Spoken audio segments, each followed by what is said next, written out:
Hi hello ನಮಸ್ಕಾರ, welcome to our channel. ನಾನಿವತ್ತು ಇತಿಹಾಸ ವಿಭಾಗ ಭಾಗ 2 ಪ್ರಶ್ನೆಗಳು 11ರಿಂದ 20 ರಸಪ್ರಶ್ನೆಗಳನ್ನ ತಿಳಿಸ್ಕೊಡ್ತಾ ಇದ್ದೀನಿ. ನೀವೇನಾದ್ರು ಫಸ್ಟ್ ಟೈಮ್ ನನ್ನ ಚಾನಲ್ ನೋಡ್ತಾ ಇದ್ದರೆ ಪ್ಲೀಸ್ ಸಬ್ಸ್ಕ್ರೈಬ್ ಮಾಡ್ಕೊಳ್ಳಿ. ಹಾಗೆ ಪಕ್ಕದಲ್ಲಿರೋ ಬೆಲ್ ಐಕನ್ ಕ್ಲಿಕ್ ಮಾಡಿ, ಆಲ್ ಅಂತ ಸೆಲೆಕ್ಟ್ ಮಾಡಿ. ನಾನು ಯಾವುದೇ ಹೊಸ ವಿಡಿಯೋ ಹಾಕಿದ್ರೂ ಅದರ ನೋಟಿಫಿಕೇಷನ್ ನಿಮಗೆ ಬರುತ್ತೆ, ಆಗ ವಿಡಿಯೋಸ್ ನೋಡ್ಬೋದು. ಹಾಗೆ ನನ್ನ ಚಾನಲಲ್ಲಿ ಕನ್ನಡ ಪ್ರಬಂಧಗಳು, ಕನ್ನಡ ಗಾದೆ ಮತ್ತು ವಿಸ್ತರಣೆ, ಹಾಗೆ ರಸಪ್ರಶ್ನೆಗಳು ಇವುಗಳ ಬಗ್ಗೆ ವಿಡಿಯೋಸ್ ಇರುತ್ತೆ. ನೋಡಿ, ಇಷ್ಟ ಆದರೆ ಪ್ಲೀಸ್ ಸಬ್ಸ್ಕ್ರೈಬ್ ಮಾಡ್ಕೊಳ್ಳಿ. ಪ್ರಶ್ನೆ 11. ಕಿತಾಬ್ ಎ ನವರಸನ್ನು ಬರೆದವರು ಯಾರು? ಉತ್ತರ ಇಬ್ರಾಹಿಂ ಆದಿಲ್ ಶಾ.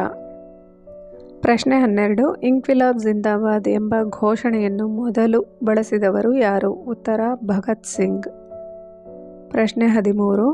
ಹೆಸರಾಂತ ಕವಿ ಬಾಣಭಟ್ಟನು ಯಾರ ಆಸ್ಥಾನದಲ್ಲಿ ಇದ್ದರು? ಉತ್ತರ ಹರ್ಷವರ್ಧನ.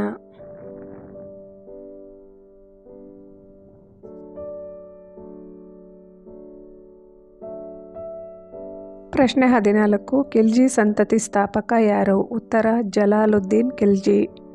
ಪ್ರಶ್ನೆ 15. ರತ್ನಾವಳಿಯ ಲೇಖಕರು ಯಾರು? ಉತ್ತರ ಹರ್ಷವರ್ಧನ. ಗದರ್ ಪಾರ್ಟಿಯ ಮುಖ್ಯ ಕಚೇರಿ ಎಲ್ಲಿತ್ತು?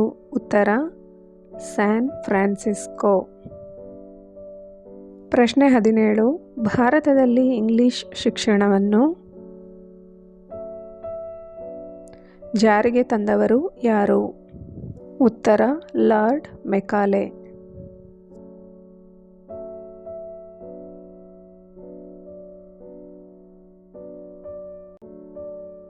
ಪ್ರಶ್ನೆ 18. ಅಲಹಾಬಾದ್ ಸ್ತಂಭ ಶಾಸನವು ಯಾರ ದಿಗ್ವಿಜಯಗಳ ಕುರಿತು ವಿವರಿಸುತ್ತದೆ? ಉತ್ತರ ಸಮುದ್ರಗುಪ್ತ. ಪ್ರಶ್ನೆ 19. ರೈತವಾರಿ ಪದ್ಧತಿಯನ್ನು ಜಾರಿಗೆ ತಂದವರು ಯಾರು? ಉತ್ತರ ಥಾಮಸ್ ಮನ್ರೋ. ಪ್ರಶ್ನೆ 20. ದ್ವಿತೀಯ ಅಲೆಕ್ಸಾಂಡರ್ ಎಂದು ಯಾರನ್ನು ಕರೆಯುತ್ತಾರೆ? ಉತ್ತರ ಅಲ್ಲಾವುದ್ದೀನ್ ಖಿಲ್ಜಿ. ಈ ವಿಡಿಯೋ ಇಷ್ಟ ಆದರೆ ಪ್ಲೀಸ್ ಲೈಕ್ ಮಾಡಿ, ಶೇರ್ ಮಾಡಿ, ಕಮೆಂಟ್ ಮಾಡಿ. ಯಾರೆಲ್ಲ ಹೊಸದಾಗಿ ನೋಡ್ತಾ ಇದ್ದೀರಾ ಪ್ಲೀಸ್ ನನ್ನ ಚಾನಲ್ನ ಸಬ್ಸ್ಕ್ರೈಬ್ ಮಾಡ್ಕೊಳ್ಳಿ. ಹಾಗೆ ಪಕ್ಕದಲ್ಲಿರೋ ಬೆಲ್ ಐಕನ್ ಕ್ಲಿಕ್ ಮಾಡಿ, ಆಲ್ ಅಂತ ಸೆಲೆಕ್ಟ್ ಮಾಡಿ. ಭೇಟಿಯಾಗೋಣ ಇನ್ನೊಂದು ರಸಪ್ರಶ್ನೆ ಭಾಗದ ವಿಡಿಯೋದಲ್ಲಿ. ಅಲ್ಲಿವರೆಗೂ ನಮಸ್ಕಾರ.